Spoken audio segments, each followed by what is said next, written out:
हाय आर्मीज, आपका स्वागत है मेरे YouTube channel BTS Korean army 111 इन भोजपुरी सॉन्ग। आज मैं माई ऑब्सेस माफिया का पार्ट 16 स्टार्ट करूँगी। तो चलिए स्टार्ट करेंगे। जैसा कि हमने पिछले पार्ट में देखा था कि जेके बहुत ज़्यादा ही खुश होती है अपने दिमाग पर। वो एक छोटे बच्चे की तरह कहती है, वाह क्या दिमाग पाया है तूने जेके, तुझे तो बिजनेसमैन होना चाहिए था, या यूँ कहें बिजनेस वूमेन, क्योंकि तू सबसे ज़्यादा तेज़ अपना दिमाग चलाती है। हमारी जेके का दिमाग बुलेट ट्रेन से भी ज़्यादा चलता है, मगर सिर्फ बदमाशियों और शरारतों में। वो हमेशा खुरापातों में ही अपना दिमाग वेस्ट करती है। और इधर ते अपने काम में बिजी तो रहता है, लेकिन उसका गुस्सा आ रहा होता है। सोचता है कब मेरा काम फिनिश होगा और कब मैं वहाँ जाऊँगा। और जेके ये सब सोचते हुए अपनी तारीफ करते हुए सो जाती है। और उधर ते ने अपने गार्ड्स को कह दिया था कि जेके को सुबह होते ही छोड़ देगा और उसे खाना खिला के ज़रूर छोड़ना, जिससे उसे कोई परेशानी ना हो। याद रहे कि तुम उसका पेशा ज़रूर करोगे, उसे कोई दिक्कत परेशानी नहीं होनी चाहिए। तो उसके गार्ड भी कहते हैं जी सर, और ग्रीट करते हैं। वो कॉल पे रहते हैं लेकिन फिर भी ग्रीट करते हैं। तो ते कॉल काट देता है। और नेक्स्ट डे मॉर्निंग में जब जेके अपना बैग लेके जा रही होती है, तभी इसको सर्वेंट रोकती है और कहती है, मैम पहले आप खाना खा लीजिए फिर जाइए। तो अब जेके भी हाँ कह देती है, क्योंकि उसे भी भूख लगती है, क्योंकि जेके से भूख तो बर्दाश्त होती नहीं है। तो वो बढ़िया बढ़िया टेस्टी खाना जब देखती है तो ऑटोमेटिकली उसे भूख लगने लगती है। तो वो तुरंत ही खाना फिनिश करके कहती है, ठीक है मैं खा लिया, अब मैं जा रही हूँ। तो वो सर्वेंट उसे नहीं रोकती है, क्योंकि उसके सर का ऑर्डर था, अगर वो रोकेगी भी तो उसके सर उसे जान से मार देंगे, क्योंकि वो सब जानते हैं कि वो कोई और नहीं माफिया है। किसी भी सर्वेंट की कुछ कहने की हिम्मत नहीं होती है। और इधर जेके राहुल से मिलने हॉस्पिटल चली जाती है और आज उसे अपनी दोस्त युंगी को भी लेने जाना है। लेकिन तभी युंगी कॉल करके उसे बता देती है कि वो घर पहुंच गई है। तो इधर जेके भी अब उसे एयरपोर्ट लेने नहीं जाती है, डायरेक्ट घर ही आ जाती है। और वो देखती है कि युंगी फ्रेश हो रही है, तो वो कुछ बनाने लगती है उसके लिए। और इधर युंगी जब फ्रेश होकर आती है तो जैसे ही वो अपना बैग खोलती है तो उसमें कुछ ऐसा देखती है जिससे वो चिल्ला देती है और खूब ज़ोर से, और वो डर जाती है। तभी जेके भी आ जाती है और कहती है, क्या हुआ है तुझे, तू ऐसे क्यों चिल्ला रही है। अब वो जैसे सूटकेस में देखती है, उसे कुछ टॉयज़ दिखते हैं और कपड़े बॉयज़ के थे, लेकिन वो कपड़ों पे ध्यान नहीं देती है, टॉयज़ को देखती है। तो वो जेके कहती है, तू मेरे लिए टॉयज़ लेके आई है, मुझे दे ना, मैं इससे खेलूँगी। युंगी बहुत शौक हो जाती है, क्योंकि वो टॉयज़ कोई और टॉयज़ नहीं बल्कि सेक्स टॉयज़ थे, जिसे युंगी देख के डर गई थी। लेकिन जेके हमारी बिल्कुल ही मासूम सी बच्ची है, उसे नहीं पता है ये इन सब चीज़ों के बारे में। तो वो सोचती है कि ये खेलने की चीज़ें हैं, उसके लिए टॉय लेके आई है युंगी। तो वो युंगी से कहती है और उसे जिद करने लगती है और उसे अपने हाथों में ले भी लेती है। अब युंगी कहती है कि तू कितनी गंदी है, तूने इसको हाथ कैसे लगा लिया। अब जेके बहुत ज़्यादा ही बुरी नज़रों से देखती है कि मैंने ऐसा क्या छू लिया जिससे ये मुझ पर भड़क रही है। तो युंगी से कहती है, मुझे ये चाहिए, तूने मेरे लिए लाया है और मुझे दे भी नहीं रही है, और इसे कहाँ छुपा के रखी है, और अगर मैं ना आती तो मुझे देती भी नहीं। तो युंगी कहती है, पागल हो गई है क्या, तू सच में पागल है, तो इतनी बोली कैसे हो सकती है जेके, तुझे पता है ये किस चीज़ में काम आते हैं। तो जेके बहुत ही मासूम से चेहरा बना के कहती है, खेलने के काम आते हैं, जाहिर सी बात है। तो कहती है युंगी, ये कोई बच्चों के खेलने की चीज़ नहीं है, बड़ों के खेलने की चीज़ है। तो जेके कहती है, तो क्या हुआ, मैं बच्ची थोड़ी ना हूँ, मैं बड़ी हो गई हूँ और मुझे इससे खेलना है। अब युंगी परेशान हो जाती है और उससे साफ साफ कैसे बताए, उसे समझ में नहीं आता है। लेकिन जेके कहती अगर कोई प्रॉब्लम है तो तू मुझे साफ साफ बता, मैं तेरी दोस्त हूँ, हमें सारी बातें शेयर करते हैं। तो यूंगी अब उसे साफ साफ बता देती है कि ये सेक्स टॉयज है। ये अब तो आगे समझ चुकी है ना कि मैं आगे भी बताऊं। तब वो छी कह के उसे तुरंत ही फेंक देती है दूर। अब यूंगी कहती है यार तू कितनी भोली है, तुझे ये भी नहीं पता है। तो जेके कहती है मुझे कैसे पता होगा, मेरी थोड़ी शादी होने वाली है। तो यूंगी कहती है मुझे भी नहीं पता था लेकिन अब पता है, क्योंकि गूगल किस लिए होता है।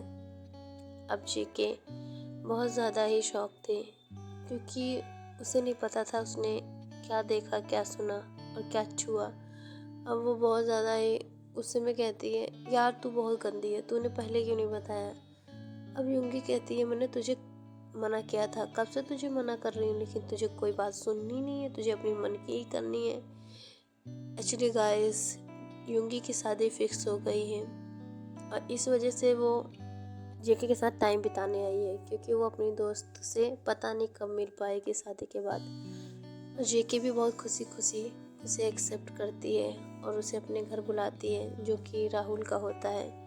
लेकिन वो कहती है कि मैं राहुल से पूछ के तब बताऊंगी, लेकिन राहुल ने साफ कह दिया था कि तुम अपना ही घर समझो और जिसे बुलाना है तुम बुला सकती हो, तुम्हारी फ्रेंड्स भी आके रह सकती हैं। अब वो दोनों उस बैग को देखते हैं और कहते हैं कि ये किसका बैग है। तो जेके कहती है क्या ये तेरा बैग नहीं है। तो यूंगी कहती है पागल हो गई है क्या, अगर ये मेरा बैग होगा तो क्या मैं ये सब चीज़ें लेके घूमूंगी, ट्रैवल करूंगी, अगर किसी ने देख लिया तो चेकिंग में। तो अब जेके कहती है हाँ ये बात भी सही है, क्योंकि तू तो लड़की है, तो अगर तेरे पास ये सब देखा किसी ने तो बहुत ज़्यादा ही गलत ही इफेक्ट पड़ेगा। तो जेके की बात पे यूंगी कहती हाँ इस वजह से ये मेरा बैग नहीं है, मेरा बैग मुझे लगता है एयरपोर्ट में बदल गया।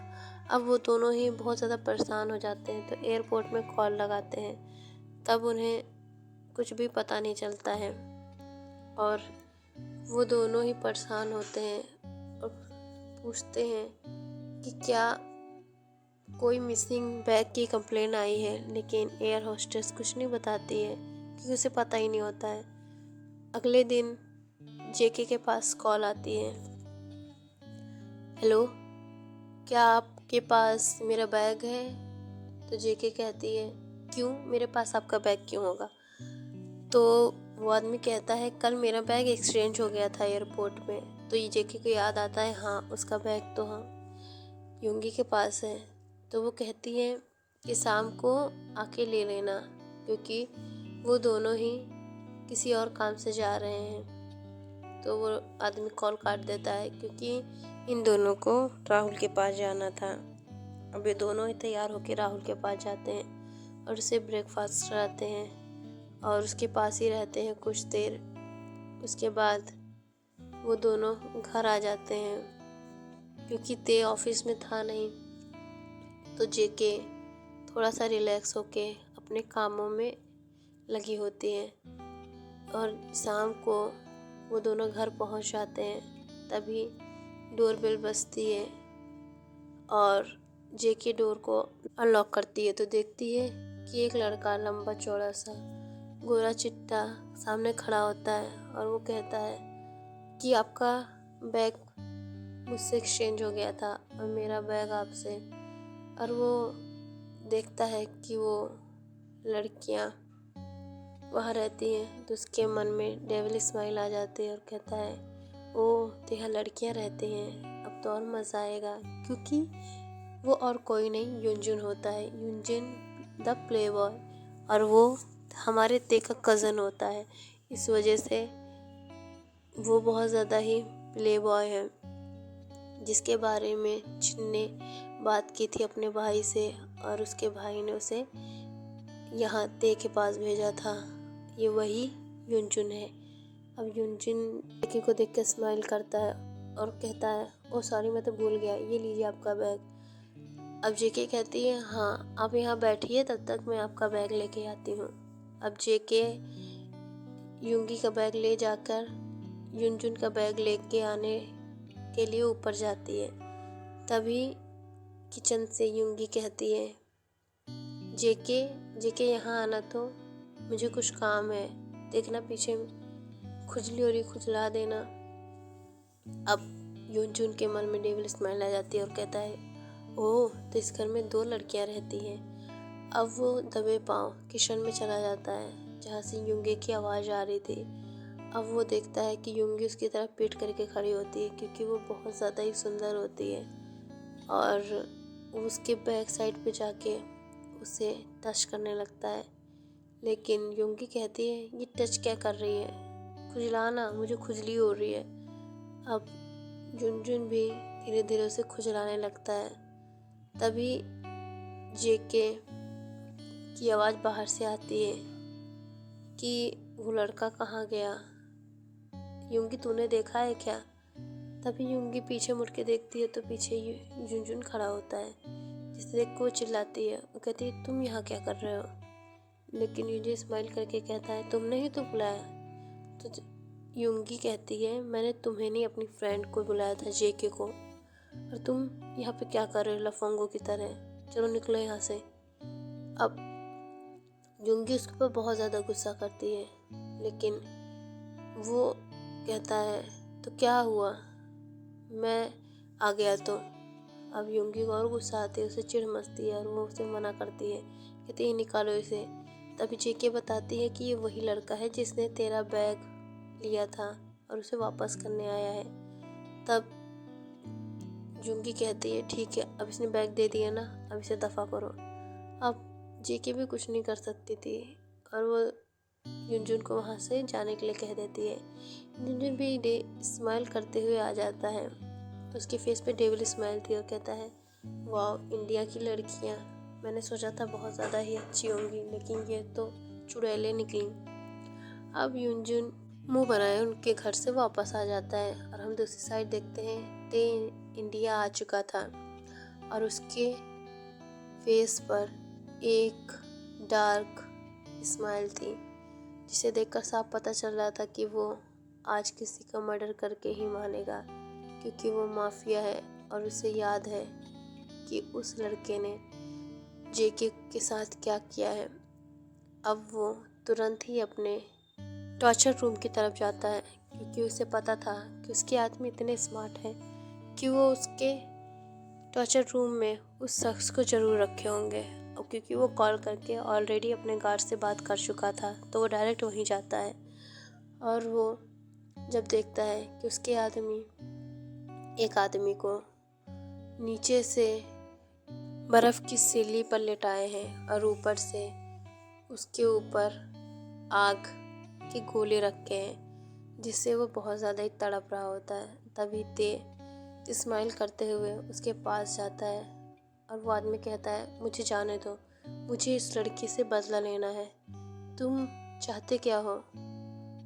अब वो सोच रहा था कि ये बिजनेसमैन है, इस वजह से वो उससे बोले जा रहा था और कहता है, किम तेहोन, आखिर तुम्हारी प्रॉब्लम क्या है?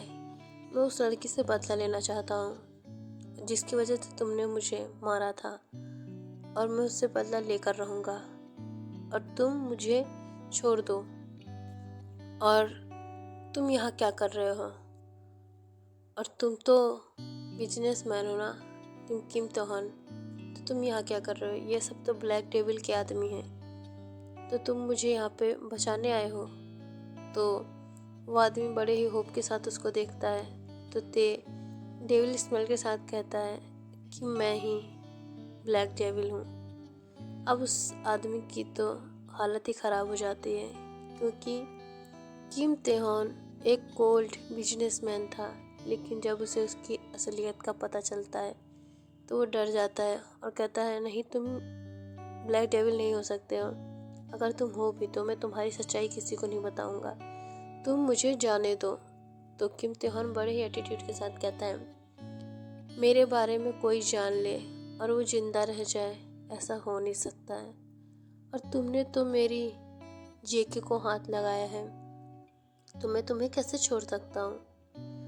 वो मेरे लिए क्या है तुम्हें इतना भी नहीं पता है, और तुम चाहते हो कि मैं तुम्हें छोड़ दूँ, वो मेरी जान है और तुम मेरी जान को तकलीफ देना चाहते हो, और तुमने उसको किस करने की कोशिश की है, उसके साथ ज़बरदस्ती करने की कोशिश की है, और तुमने इस गंदे दिमाग से ये सोचा कि तुम उसके साथ इंटीमेट हो गए और तुम उसे डिस्ट्रॉय करोगे। अब तो इस दिमाग का ही मुझे कुछ करना होगा। तब जेके बहुत ही डेविलिश स्माइल के साथ कहता है कि मुझे तुम्हारा दिमाग चेक करना चाहिए कि उसमें आखिर इतने गंदे विचार आते कहाँ से हैं, शायद मुझे कुछ पता चल जाए। तो वो आदमी घबरा कर कहता है, नहीं ते, तुम ऐसा नहीं कर सकते हो, प्लीज़ मुझे जाने दो। लेकिन ते किसी की बात नहीं सुनता है, क्योंकि वो black devil the mafia king है, तो वो किसी की बात क्यों ही मानेगा। अब बहुत ज़्यादा ही रिक्वेस्ट करने के बाद भी जब ते उसे माफ़ नहीं करता है, और वो डायरेक्ट अपने गार्ड से कहता है, इसका भेजा खोलो, और खबरदार जो किसी ने इसे इंजेक्शन दिया बेहोशी का या फिर दर्द कम करने का, इसे ऐसे ही इसका दिमाग खोलो, और मुझे देखना है कि इसके दिमाग में है क्या। अब 2 गार्ड आके उसका दिमाग खोल देते हैं और उसका भेजा निकाल कर अपने किंग के सामने रख देते हैं, जिसे देखकर किम तेहॉन स्माइल करता है, क्योंकि अब वो आदमी मर चुका था और उसे इतनी दर्दनाक मौत दी गई थी कि उसके पास खड़े हुए सारे गार्ड अपनी पैंट में टॉयलेट कर देते हैं, क्योंकि इतना खतरनाक मंजर देखकर अगर कोई बेहोश नहीं हुआ है तो जाहिर सी बात है कि उनके अंदर कितना दम है। लेकिन वो इतना ज़्यादा वो सब डर गए थे कि कुछ कहने की बात ही नहीं। वो जानते हैं कि उसके सर के पास दिल नहीं है, वो बिल्कुल भी किसी पर रहम नहीं खाता है, तो इसने तो आज हद ही पार कर दी है, तो इसके साथ तो भी ऐसा बुरा होना ही था। लेकिन सारे गार्ड्स की हालत बहुत ज़्यादा ही ख़राब थी, क्योंकि वो उसका ब्लैक डेविल चेहरा देख पा रहे थे। अब ते वहाँ से निकलकर अपने ऑफिस चला जाता है। उधर दूसरी साइड जेके एक बाबा के पास जाती है, क्योंकि उसकी लाइफ में इतनी ज़्यादा ही प्रॉब्लम्स थी कि वो उसे सुधारना चाहती थी, और ये सब युंगी ने किया था। उसे एक बाबा के पास लेके गई थी कि शायद उसकी प्रॉब्लम कुछ कम हो जाए, और उस बाबा ने कहा था, तुम्हारी लाइफ में चार इंसान आएंगे जो तुम्हें प्यार करेंगे और तुम्हारे पीछे जी जान लगा देंगे।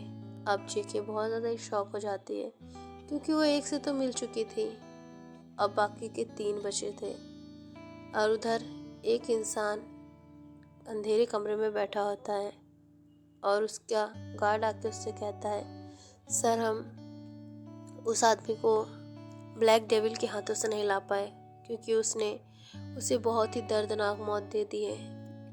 अब वो स्माइल करता है आदमी, लेकिन वो कहता है, मालूम है मुझे, वो मेरी जेके को बचाया है, लेकिन इस वजह से मेरा उसके लिए नफ़रत कम नहीं हो जाएगी और वो और भी बढ़ेगी।